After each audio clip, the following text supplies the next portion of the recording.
Assalamualaikum warahmatullahi wabarakatuh. Bertemu lagi sekali lagi. Ini merupakan sesi kedua siri panduan umum sharing berkenaan dengan quality control in clinical laboratory. Okey, seperti yang kita ketahui, quality control merupakan elemen penting dalam sebuah makmal klinikal. So, di manakah letaknya quality control? Seperti yang kita ketahui, terdapat 3 fasa yang perlu dilalui oleh satu sampel darah sebelum menghasilkan keputusan ujian. Fasa pertama ialah fasa pre-analytical di mana bermula daripada doktor atau perawat decide untuk menjalankan ujian darah atau ujian any sample. Fasa pre-analytical bermula di situ dan berakhir sehingga sebelum sampel masuk ke analyzer ataupun mesin yang akan menjalankan tugas untuk mengeluarkan keputusan ujian.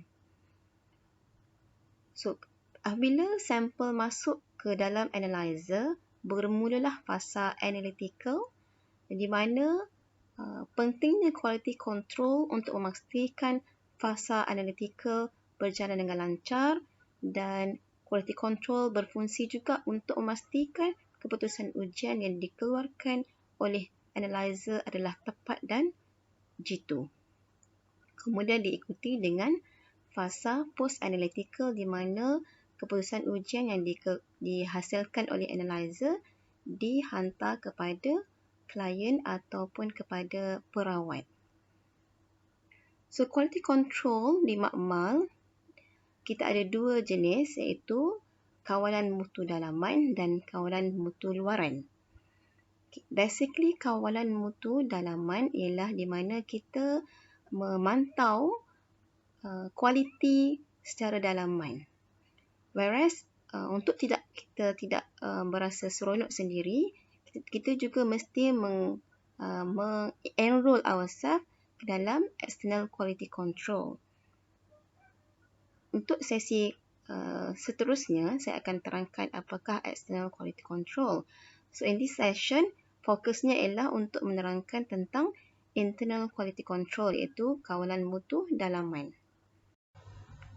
Untuk menjalankan quality control, kita perlu mendapatkan quality control material daripada syarikat yang telah diiktiraf.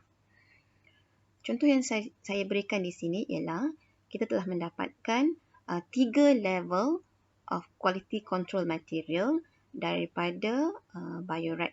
Ini adalah salah satu contoh QC material. Okey, QC material dia bergantung kepada analyte yang kita nak measure. Contohnya untuk free T4 contohnya, kita perlulah mendapatkan 3 level. Kebanyakan immunoassay method menggunakan 3 level of QC. So, apakah 3 level of QC? 3 level of QC selalunya merangkumi julat level yang normal, low level dan juga level yang tinggi. Kenapa kita perlukan 3 level tersebut? Ini kita perlu memastikan ketiga-tiga level tersebut menghasilkan keputusan ujian yang tepat. Okey, kemudian apa yang perlu kita titik beratkan lagi ialah selalunya dalam satu vial ini atau dalam satu botol ini terdapat beberapa QC material yang merangkumi beberapa analytes ataupun kita perlu mengambil material yang merangkumi banyak analyte. Contohnya di sini, satu vial atau satu botol ini mempunyai semua analyte yang ditunjukkan di sini. Ini amat penting dari segi kos dan dari segi pengurusan. Apa lagi yang perlu kita titik beratkan ialah QC material yang kita beli ataupun yang kita dapatkan daripada syarikat perlulah mempunyai matrik yang sama dengan sampel yang kita perlu analyse. Contohnya kita ingin menganalisis sampel darah, QC material yang kita perlu cari ialah QC material yang reflect ataupun menggunakan matriks darah. Sekiranya kita ingin menganalisa urin, kita perlu mendapatkan QC material bermatrikskan urin.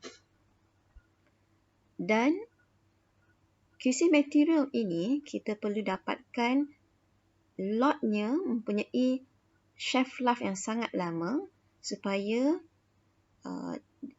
jimat dari segi kos.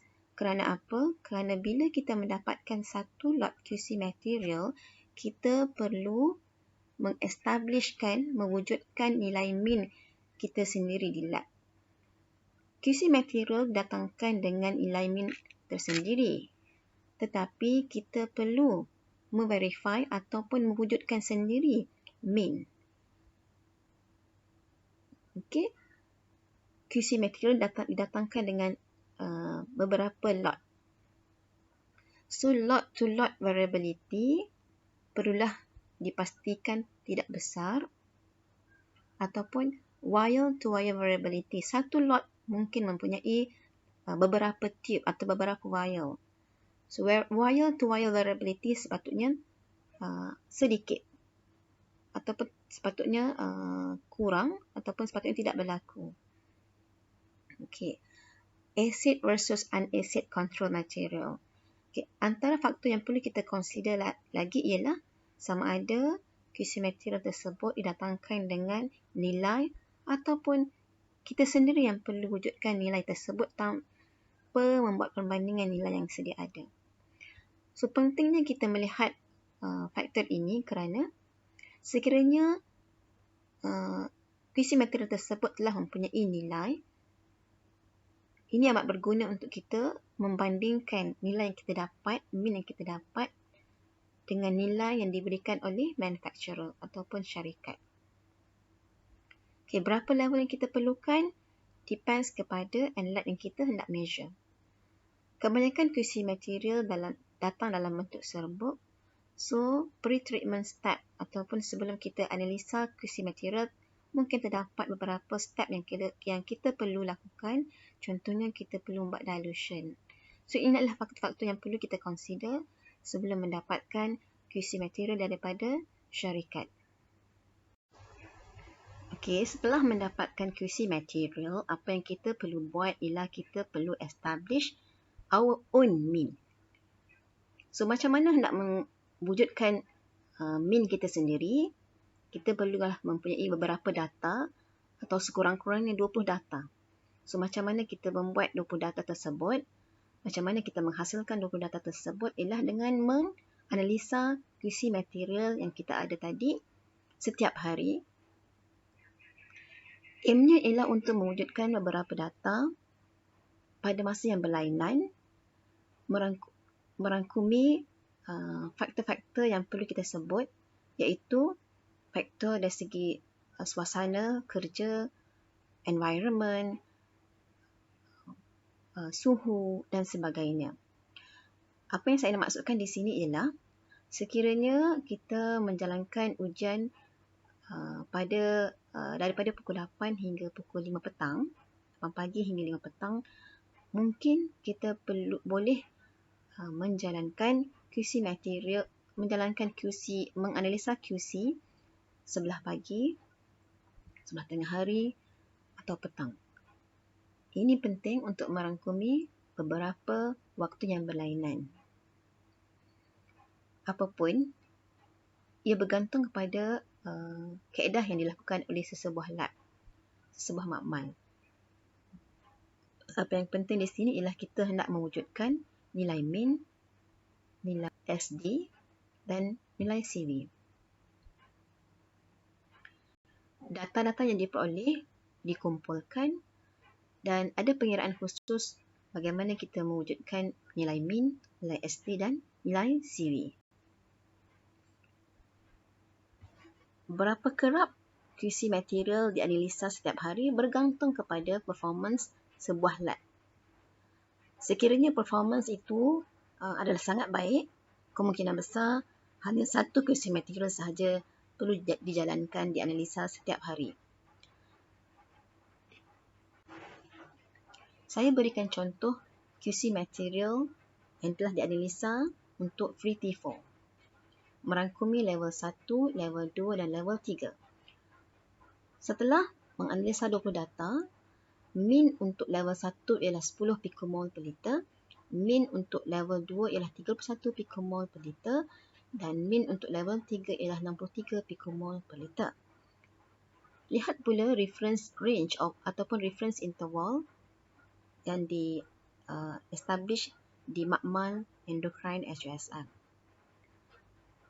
Dewasa, normal range ialah 12 hingga 22 pikomol per liter. Whereas untuk pediatrik, untuk kanak-kanak, dapat beberapa level yang di-establish untuk berdasarkan faktor umur. So, apa yang kita boleh simpulkan di sini ialah level 1 merangkumi low level. Level 2 kemungkinan besar merujuk kepada level normal, especially untuk kanak-kanak. So, level 3 merujuk kepada level high level. So, untuk pegawai sains, saya selalu tekankan di sini kepentingan untuk kita melihat setiap level, nilai setiap level dan apa yang kita boleh baca, apa yang kita boleh gunakan level-level tersebut untuk interpret kita punya keputusan ujian Free T4. Okey, saya selalu sebut tentang jitu dan tepat. Dalam bahasa Melayu mungkin membawa maksud yang lebih kurang sama. Tetapi dalam clinical laboratory, jitu dan tepat memberi maksud yang sangat berbeza. Jitu dan tepat sangat penting semasa kita menilai sama ada quality control berada dalam kawalan ataupun tidak. Saya beri analogi kat sini ialah dengan menimbang 1 kilogram gula. Cuba lihat gambar raja bulatan kiri belah atas. Kita imagine kita menimbang 1 kilogram gula. Timbangan pertama menghasilkan 1.001 kilogram. Timbangan seterusnya 1 kilogram, 0.998 kilogram, 1.003 kilogram. Kita dapati setiap kali timbangan menghasilkan nilai yang lebih kurang sama, iaitu menghampiri 1 kilogram, menghampiri nilai true value iaitu tepat. Dan setiap kali timbangan dilakukan, nilai yang lebih kurang sama dihasilkan. Itulah yang kita panggil sebagai jitu ataupun precise. So, gambar rajah pertama menunjukkan contoh accurate and precise. Gambar rajah di bawah, imagine kita menimbang 4 kilogram gula. Timbangan pertama menghasilkan 2.814 kilogram, timbangan kedua menghasilkan 2.837, seterusnya 2.822 kilogram dan 2.819 kilogram. Sekali imbas, timbangan tersebut menghasilkan nilai yang lebih kurang sama iaitu jitu, precise, tetapi kurang tepat ataupun tidak tepat, inaccurate kerana nilai sebenar ialah 4 kilogram. Lihat gambar rajah di sebelah kiri belah atas. Timbangan yang tepat ialah 1 kilogram. Timbangan pertama menghasilkan 1.173, seterusnya 1.284, 0.881, 0.917. Dalam makmal, kita hendaklah tentukan apakah yang dimaksudkan dengan tepat. Berapakah skala yang kita katakan ini tepat. So, apabila kita lihat skala secara mata kasarnya, nilai-nilai yang terhasil menghampiri 1 kilogram. Inilah yang dikatakan sebagai accurate. Walaupun secara dalam mata kasarnya, kita lihat taburan data adalah berterabur. Tetapi masih dalam skala yang dibenarkan. Masih dikonsider sebagai accurate. Tetapi setiap kali timbangan dilakukan, terdapat beberapa perbezaan yang agak besar. So, tiada kejituan di situ. Tiada kejituan ataupun kita panggil sebagai imprecise. Cuba kita lihat gambar rajah terakhir di bawah sebelah kiri. Timbangan sebenar ialah 1 kilogram. Walau bagaimanapun, timbangan pertama hanya menunjukkan 0.312, seterusnya menunjukkan 6.398, 2.141, 0.805.